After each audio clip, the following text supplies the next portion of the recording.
Man Across the Spider-Verse, which is the sequel to Into the Spider-Verse and is once again written by Phil Lord and stars Haley Steinfeld, Shamik Moore, Jake Johnson, Brian Tyree Henry, and many, many more. After reuniting with Gwen Stacy, Brooklyn's full-time friendly neighborhood Spider-Man is catapulted across the multiverse, where he encounters a team of Spider-People charged with protecting its very existence. However, when the heroes clash on how to handle a new threat, Miles finds himself pitted against the other spiders. He must soon redefine what it means to be a hero so he can save the people he loves the most. Into the Spider-Verse is a movie that really redefined animated movies and redefined movies, and it's a perfect movie that is just gives you everything. It balances both Miles Morales' origin story and the multiverse storylines with each of its own individual Spider-Man so perfectly well into this one movie. And its animation, its soundtrack, its characters, it's so amazing, and it's one of my favorite animated movies ever. Across the Spider-Verse is a film that I put on my top 3 most anticipated movies of 2023. And from the trailers, it looked absolutely incredible, and my expectations were high. And I hoped that this movie will be just as good and even better than the first. Well, I'm happy to tell you guys that Across the Spider-Verse is fucking spectacular. It is so far the best movie of this year, right next to John Wick Chapter 4 and Guardians of the Galaxy Volume 3. It is by far, or so far, the best animated movie of this year. And actually, no, it's by far the best animated movie of this year.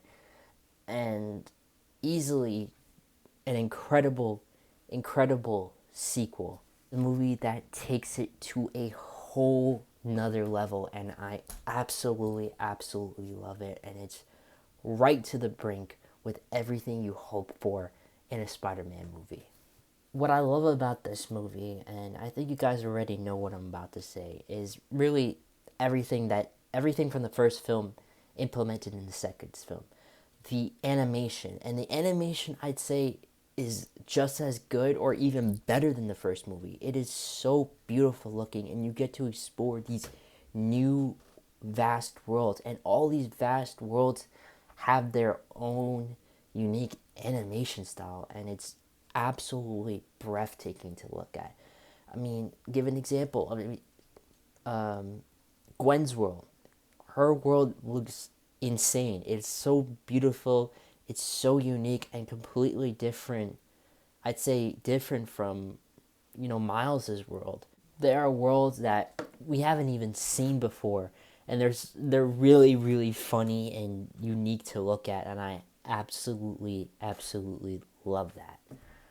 I love the fact that after Into the Spider-Verse, more movies such as The Bad Guys, um, Puss in Boots: The Last Wish, and of course the new TMNT film that's coming out in August are using that similar animation style that Into the Spider-Verse introduced. Because, I mean, seriously, it really revolutionized animation with its mixture between 2D and 3D, blended so perfectly together, and its effect is it's outstanding, and I'm absolutely loving that.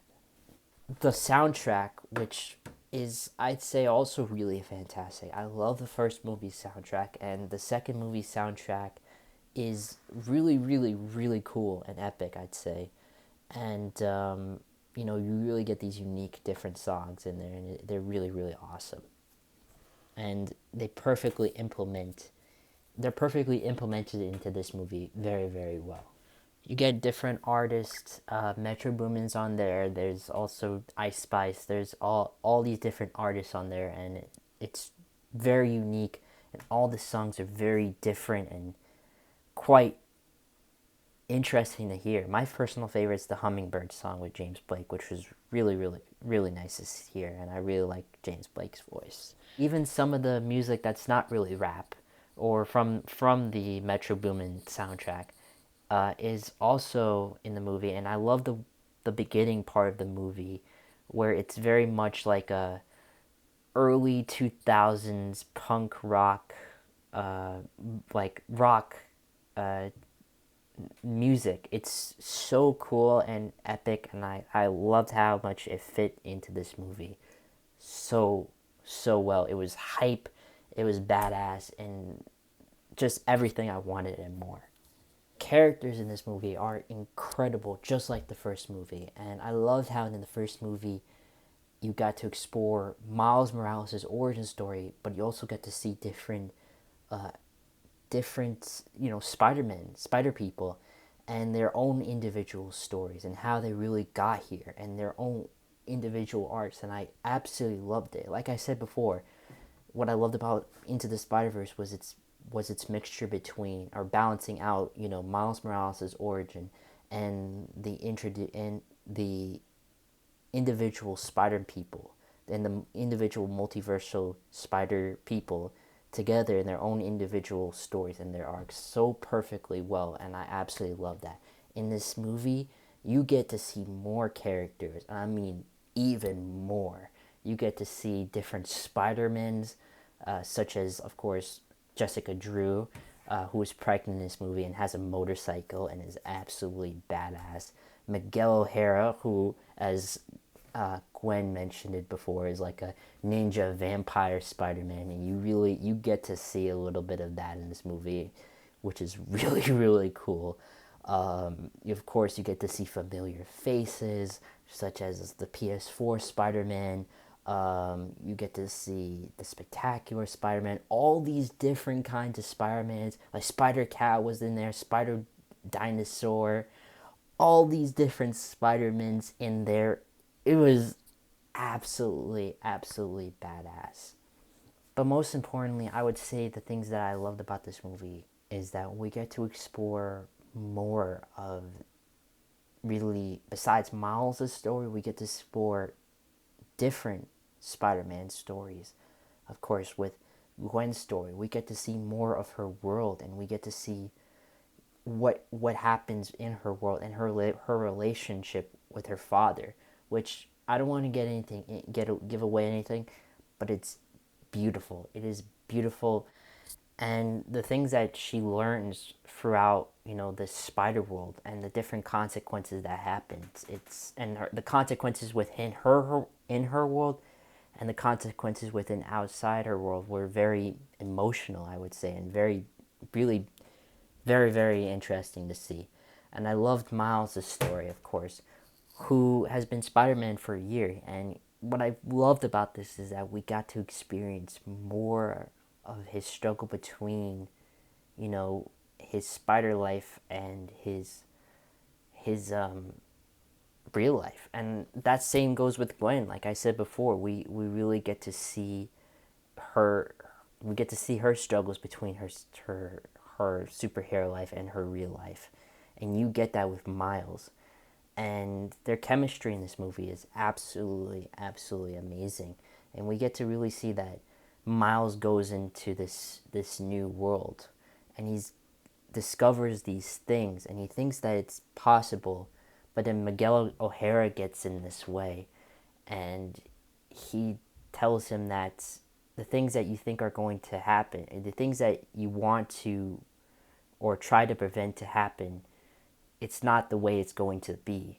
And it was very, very interesting to see, because you really get to see a bigger perspective of the Spider-Man world, and Miguel O'Hara really introduces that, and he introduces this world that, Miguel Miles hasn't seen yet until that moment, and he tells him that, being Spider-Man is a sacrifice, and that's, without really giving anything away, he he sees this potential, but Miguel O'Hara tells him you can't really try that, and that it's not the way it's supposed to go. It's not the way it's supposed to. It's not the way it's supposed to be. I really want to get this in. Really want to talk about this in the Spider-Man spoiler review, but it was very interesting to see, and I loved that. I loved how they introduced that the whole bigger perspective of the spider world, the Spider-Verse in this movie, and you really get that. And Miguel O'Hara introduces that, and he really mentions how he kind of broke that kind of rule within the Spider-Verse, and he doesn't want Miles to do that because it's going to have an effect on it.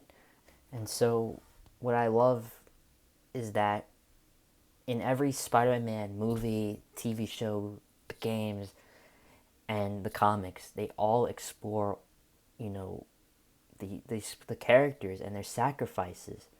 And with these sacrifices, they can't really save everybody, especially the closest to them. And the closest to them die. And it's very much explored within this movie. It's very much it's it's a part of this movie, and they call it canon, which is very interesting. It's really really interesting, and so it really has a huge drastic effect on Miles, and I can't wait to see that really be heavily explored in the next part, the final part, Beyond the Spider-Verse, which is it's going to be very interesting to see, and I'm not ready. I mean, we're all not ready to see what Beyond the Spider-Verse has to offer.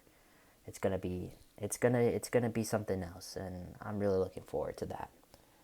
Now, let's talk about the villain, the Spy, who's voiced by Jason Schwartzman, who is absolutely terrific, and he's such a great villain of this movie, I'd say.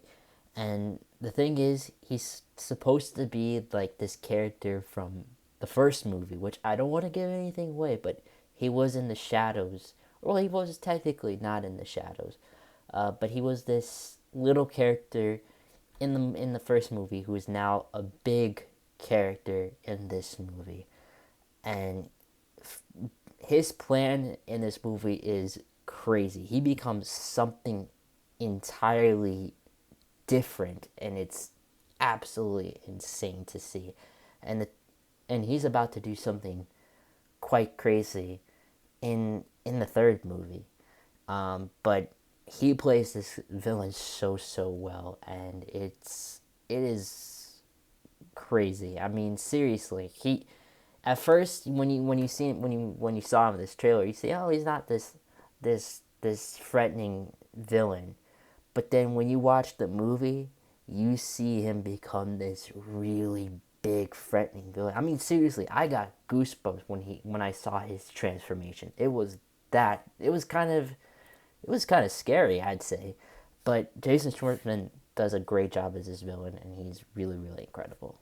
Now, I want to get into the last two things I want to talk about within this movie that I really really like. Now, I don't want to give too much away, but here are my two things that I really loved. What I loved was that they talked a little bit in the movie. It explored more of the spider that bit Miles Morales, because if you know, in the first movie, it seemed to be as if that spider came from a different dimension, and Miguel O'Hara mentions that to him, and the effect that it had, and which I don't want to get into the rest of the details, but it's very interesting of how Miguel O'Hara mentions about the spider that bit Miles, and ultimately the effect that it had once it bit him, which is really really really interesting that it was explored in this movie.